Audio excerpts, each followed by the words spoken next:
सूरदास के पद पार्ट 2 इस प्रकार है। हमरे हरि हारिल की लकड़ी। जब उद्धव ने गोपियों को योग संदेश दिया तो गोपियां उद्धव से कहती हैं कि हमारे लिए तो हरि यानी कि श्री कृष्ण, हमारे लिए तो श्री कृष्ण हारिल की लकड़ी के समान है। हारिल की लकड़ी क्या होती है मैं बता दूं आपको कि हारिल एक पक्षी होता है जो अपने पंजों में लकड़ी को पकड़ के रखता है। वो किसी भी स्थिति में उस लकड़ी को छोड़ता नहीं है। अगर वो उसको छोड़ दे तो उसको लगता है कि वो गिर जाएगा। तो इसी प्रकार गोपियां कहती हैं कि हम श्री कृष्ण को कभी भी नहीं छोड़ सकती। हमारे लिए तो श्री कृष्ण हारिल की लकड़ी के जैसे हैं। मन क्रम वचन नंद नंदन उर, यह दृढ़ करी पकड़ी। गोपियां कहती हैं कि मन से, वचन से और कर्म से नंद नंदन यानी कि श्री कृष्ण उर मतलब हृदय में, हमारे हृदय में नंद नंदन मन वचन और क्रम से आ चुके हैं। यह दृढ़ करी पकड़ी। गोपियां कह रही हैं कि उनका हृदय जो है वो, यह मतलब हृदय के लिए आया है कि यह जो हमारा हृदय है दृढ़ करी पकड़ी।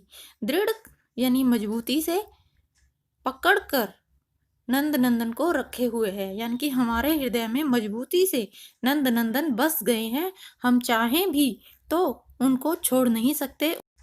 जिस प्रकार हारिल पक्षी अपने पकड़ी हुई लकड़ी को मजबूती से पकड़ के रखता है, उसी प्रकार हमारे हृदय ने मन क्रम वचन से श्री कृष्ण को मजबूती से पकड़कर रखा हुआ है।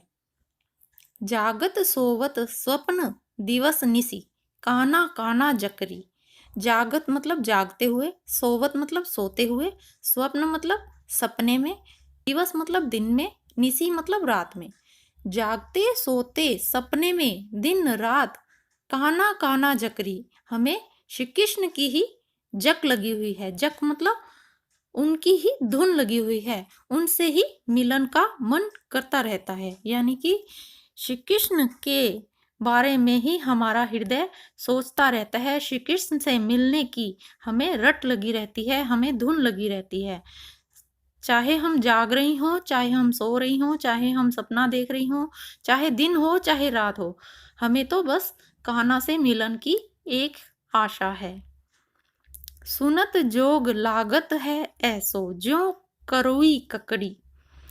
अब ये तुमने हमें जो योग संदेश दिया है, सुनत जोग, इसको सुनकर, इस योग संदेश को सुनकर, लागत है मतलब लग रहा है, ऐसो मतलब ऐसा, इस योग संदेश को सुनकर हमें ऐसा लग रहा है, ज्यों, ज्यों मतलब जैसे, करोई ककड़ी, कड़वी ककड़ी होती है उसके समान हमें ये योग संदेश लग रहा है। जिस प्रकार कड़वी ककड़ी हमें लगती है, उसी प्रकार ये तुम्हारा योग संदेश सुनने से हमें ऐसा लग रहा है। जिस प्रकार कड़वी ककड़ी में कोई रस नहीं होता, उसी प्रकार हमें योग साधना, योग संदेश, ज्ञान मार्ग में कोई भी रस नहीं नजर आ रहा। सू तो व्याधि हमको ले आए, देखी सुनी न करी। सू तो मतलब ये तो व्याधि, व्याधि मतलब बीमारी, ये तो रोग, ये तो ऐसा रोग है हमको ले आए, जिसको तुम हमारे पास ले आए। देखी सुनी ना करी, इसको ना तो हमने कभी देखा है, ना कभी सुना है, न करी मतलब न कभी करके देखा है, भोगा है। इस प्रकार की बीमारी तुम हमारे लिए ले आए हो। ये जो योग संदेश तुम हमारे लिए लेके आए हो, ये इस प्रकार की बीमारी है जिसको ना तो हमने कभी देखा, ना कभी सुना और ना ही कभी भोगा है। यह तो सूर तिन्ही ले सौंपो, जिनके मन चकरी।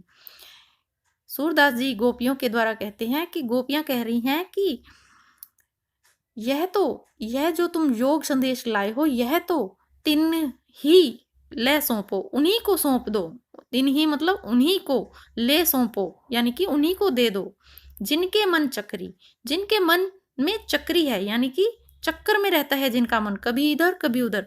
हमने तो श्री कृष्ण के ऊपर ही अपना मन टिका लिया है, हमें तो श्री कृष्ण से ही मिलन की आशा है। जिनके मन में चक्कर रहता है, जिनका मन डोलता रहता है, उन्हीं को ये योग साधना तुम बताओ। हरि है राजनीति पढ़ियाए, यानी कि हरि मतलब कृष्ण। गोपियां कहती हैं कि कृष्ण ने मथुरा जाकर राजनीति पढ़ ली है, राजनीति की शिक्षा पा ली है। ये बात गोपियां उद्धव को कह रही हैं, पर भंवरे के माध्यम से कह रही हैं।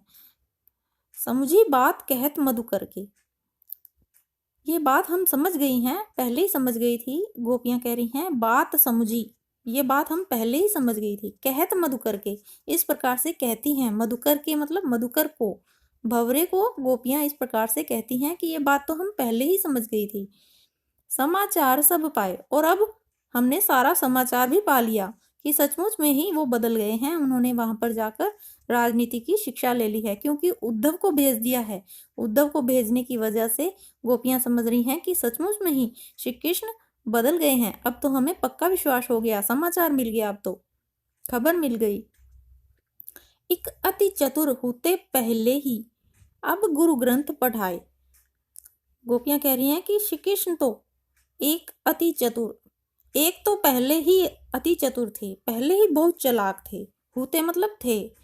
एक तो पहले ही अधिक चतुर थे, पहले ही मतलब पहले से ही बहुत चतुर थे वो तो। अब गुरु ग्रंथ पढ़ाए, और अब तो उन्होंने जो है गुरु ग्रंथ पढ़ लिए हैं, बहुत बड़े बड़े ग्रंथ पढ़ लिए हैं वहां पर जाकर कि कैसे करना चाहिए। राजनीति की शिक्षा पा ली है, तो अभी तो उन्होंने बड़े बड़े ग्रंथ पढ़ लिए हैं। बड़ी बुद्धि जानी जो उनकी, जोग संदेश पठाए। उनकी बुद्धि बहुत अब बढ़ गई है, बड़ी बुद्धि मतलब बढ़ गई है अब उनकी बुद्धि। जो उनकी मतलब उनकी जो बुद्धि अब बढ़ गई है, तभी उन्होंने योग संदेश पठाए। योग का संदेशा उद्धव के हाथ पठाए मतलब भेजा है। उनकी बुद्धि बहुत अधिक बढ़ गई है, गुरु ग्रंथ पढ़ लिए हैं, राजनीति पढ़ ली है, तो अब उनकी बुद्धि जो है वो बहुत अधिक बढ़ गई है, तभी उन्होंने योग का संदेश भेजा है। जबकि उनको अच्छे से पता है कि गोपियां उनका दर्शन चाहती हैं।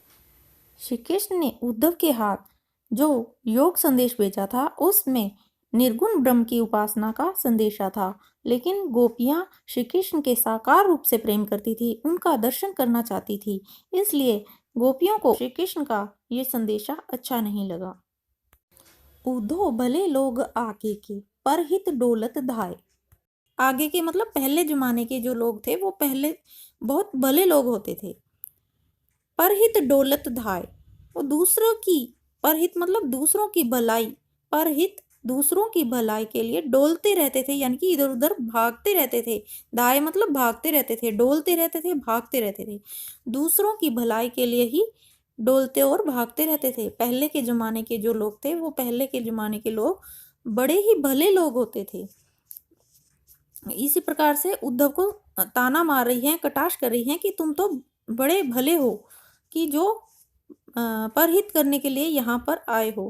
पहले के जमाने के लोग भले होते थे। अब अपने मन फेर पाई है, चलत जुहुते चुराए। अब हमको विश्वास हो गया है कि हम अपने मन वापिस से पा लेंगी। चलत जो होते चुराए, जो चलते वक्त श्री कृष्ण हमारे चुरा कर ले गए थे। अब हमें विश्वास हो गया है कि हम अपने मन फिर से वापस पा लेंगी, जिन मनों को श्री कृष्ण जाते वक्त चुरा कर ले गए थे। यानी कि अब तो हमारा मन श्री कृष्ण चुरा कर ले गए हैं, पर अब इस तरह के व्यवहार कर रहे हैं तो लगता है हमारा मन वापिस से हमें मिल जाएगा, क्योंकि उनका जो व्यवहार है, उन्होंने जो किया है कि हमें मिलने की बजाय योग का संदेश भेज दिया है, तो अब तो लग रहा है कि अब वो हमारे मन से निकल जाएंगे, हमें मन वापस मिल जाएगा। हमारा जो मन हमारा श्री कृष्ण के साथ चला गया था, वो हमें अब वापस मिल जाएगा। तय क्यों अनीति करे आपुन, जे और अनीति छुड़ाए। तय के मतलब वे क्यों अनीति मतलब बुरा काम कर रहे हैं, आपुन मतलब खुद, वो खुद ही अनीति कर रहे हैं, खुद ही गलत काम कर रहे हैं। जे और अनीति छुड़ाए, जो पहले दूसरों को अनीति से छुड़ाते थे, यानी कि पहले जो दूसरों को अनीति करने से रोकते थे, वो खुद ही अब अनीति कर रहे हैं, यानी कि उनको खुद ही आना चाहिए था और उन्होंने योग संदेश भेज दिया है। यानी कि जो गलत काम अब वो उन्होंने करना शुरू कर दिया है, इस तरह के गलत काम वो पहले दूसरों को करने के लिए ही मना करते थे। राज धर्म तो यह सूर, जो प्रजा न जा ही सताए। उसके बाद सूरदास जी कहते हैं कि गोपियां कहती हैं कि राज धर्म तो यही होता है कि राजा प्रजा को ना सताए। अगर वो राजा बन गए हैं तो राजा का तो यही फर्ज होता है कि जो प्रजा को ना सताए। अगर वो राज धर्म निभा रहे हैं तो राज धर्म तो यही होता है कि जो अपनी प्रजा की रक्षा करे, उनको दुख ना दे। लेकिन वो तो अपनी, अगर हमें प्रजा ही मानते तो भी हमें दुख ना देते, लेकिन उन्होंने तो राज धर्म का भी पालन नहीं किया है। उन्होंने योग संदेश भेजकर अपनी प्रजा को सताया है। अगर हमें वो अपनी सखी नहीं मानते, प्रजा मानते हैं, तो प्रजा के लिए भी उनका यही फर्ज बनता है कि वो उन्हें ना सताए, क्योंकि वो अब एक राजा हैं, तो प्रजा को सताना उनका राजधर्म नहीं है। इस प्रकार से गोपियां उद्धव को खरी खोटी सुनाती हैं कि श्री कृष्ण ने योग का संदेशा भेजकर अच्छा नहीं किया है। अगर वो राजा का धर्म निभा रहे हैं तो राजा का भी यही फर्ज होता है कि अपनी प्रजा को ना सताएं। धन्यवाद। आशा है कि आपको सभी पद अच्छे से समझ में आ गए होंगे। अगर आपको वीडियो अच्छी लगी तो इसे लाइक कीजिए, शेयर कीजिए और मेरे चैनल को सब्सक्राइब करना ना भूलिए।